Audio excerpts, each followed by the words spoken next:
अगर आपको याद हो तो मैंने अपनी लास्ट वीडियो में जो कि थी electric vehicles versus fuel cell vehicles, उसमें मैंने एक ब्रेक थ्रू की बात करी थी बैटरीज के वर्ल्ड में by the name solid state batteries.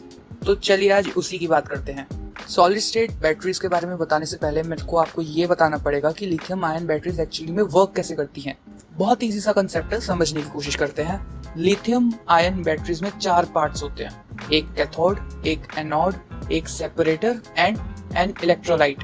Lithium ion batteries का जो इलेक्ट्रोलाइट होता है that is generally in liquid form और इन जेल फॉर्म। जो सेपरेटर होता है that is placed in electrolyte and उसका बस इतना काम है कि वो एनोड और कैथोड साइड को सेपरेट करे। अब लिथियम आयन बैटरीज की भी वर्किंग ऑलमोस्ट सेम है जैसे मैंने आपको फ्यूल सेल की वीडियो में समझाया, बस फर्क इतना है कि इस बैटरी को आपको चार्ज करना पड़ता है। एक्चुअली में होता ये है कि जब आप अपनी लिथियम आयन बैटरी को चार्जिंग पे लगाते हो तो जो लिथियम है वो 2 पार्ट्स में डिवाइड हो जाता है, प्रोटॉन्स एंड इलेक्ट्रॉन्स। देन ये प्रोटॉन्स इलेक्ट्रोलाइट से पास कर जाते हैं एंड एनोड साइड पे जमा हो जाते हैं। इलेक्ट्रॉन्स पास नहीं कर पाते इलेक्ट्रोलाइट से तो उनको दूसरे पाथ से आना पड़ता है, वो होता है सर्किट। एंड ये इलेक्ट्रॉन्स एंड प्रोटॉन्स दोनों एनोड साइड पे जाके स्टोर हो जाते हैं। देन आप जब चार्जिंग हटाते हो तो जो ये लिथियम है एनोड साइड पे जो जमा हो गया है ये कैथोड साइड पे जाने की कोशिश करता है। देन फिर से वही प्रोसेस रिपीट होता है। आपके जो प्रोटॉन्स हैं वो इलेक्ट्रोलाइट से पास हो जाते हैं बट इलेक्ट्रॉन्स नहीं हो पाते, वो एक अलग सर्किट से आते हैं और इस प्रोसेस से होती है इलेक्ट्रिसिटी जनरेट। ये एकदम बेसिक फंक्शनिंग है लिथियम आयन बैटरीज की। अब मैं आपको एक एक करके लिथियम आयन बैटरी की प्रॉब्लम्स गिनवाता हूँ। सबसे बड़ी प्रॉब्लम है it's highly inflammable. That is because lithium बहुत अनस्टेबल होता है एंड इलेक्ट्रोलाइट भी। That's why lithium ion batteries को एक्स्ट्रा प्रोटेक्शन की जरूरत होती है, क्योंकि अगर इसमें ओवर चार्जिंग हो गई या फिर ओवर हीटिंग हो गई तो होगा धमाका और आपकी बन जाएगी दिवाली। आपका फोन ऐसा होगा और आप ऐसे होंगे।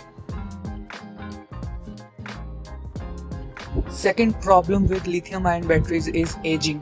भाई इन बैटरीज की कुछ लाइफ होती है, एक सर्टेन नंबर ऑफ चार्जेस के बाद ये अपनी जो कैपेसिटी है वो लूज करने लग जाती हैं। आप एक नॉर्मल फोन की बैटरी मैक्सिमम 800 से 1000 बार चार्ज कर सकते हो फुल कैपेसिटी पे, उसके बाद उसकी कैपेसिटी डिक्रीज होने लगेगी। अब नेक्स्ट प्रॉब्लम पे आते हैं, that is dendrites. Dendrites are basically crystalline structures. होता यह है कि जो लिथियम आयॉन्स होते हैं वो अटैच हो जाते हैं एनोड से एंड ये धीरे धीरे करके एनोड साइड पे क्रिस्टलाइन स्ट्रक्चर्स बना लेते हैं। Now that is a very big issue, क्योंकि ये डेंड्राइट्स आपकी बैटरी की कैपेसिटी को बहुत रिड्यूस कर देते हैं एंड ओवर टाइम ये इतने बड़े हो सकते हैं कि ये जो बीच का सेपरेटर है उसको पंक्चर कर दें एंड जैसे ही सेपरेटर पंक्चर हुआ वैसे ही बैटरी फट जाएगी।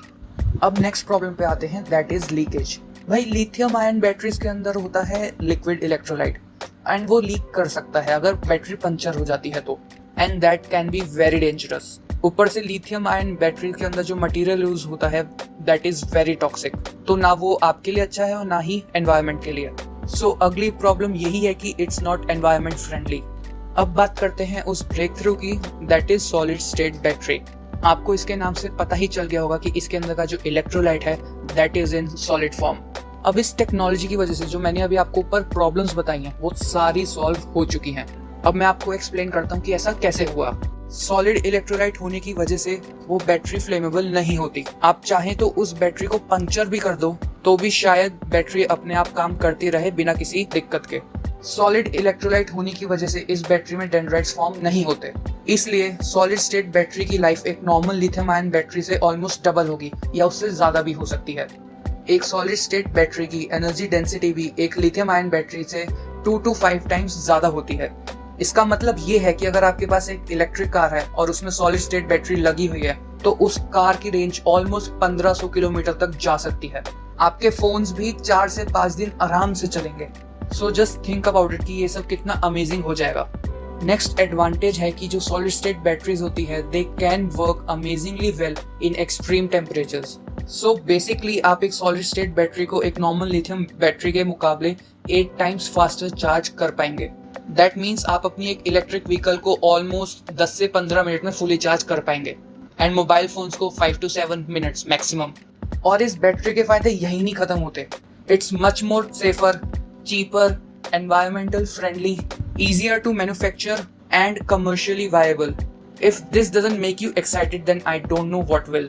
I hope हम इन बैटरीज को जल्द से जल्द देखें अपनी डेली लाइफ में। मेरी रिसर्च के according it will be commercially available by 2025। आपको क्या लगता है? Please comment down below. So this was the 5th episode of a minute of tech. अगर आपको ये वीडियो अच्छी लगी है तो आप लाइक कीजिए, अपने दोस्तों के साथ शेयर करिए और मुझे कमेंट करके बताइए कि आपको नेक्स्ट वीडियो किस टॉपिक पे चाहिए। Thank you.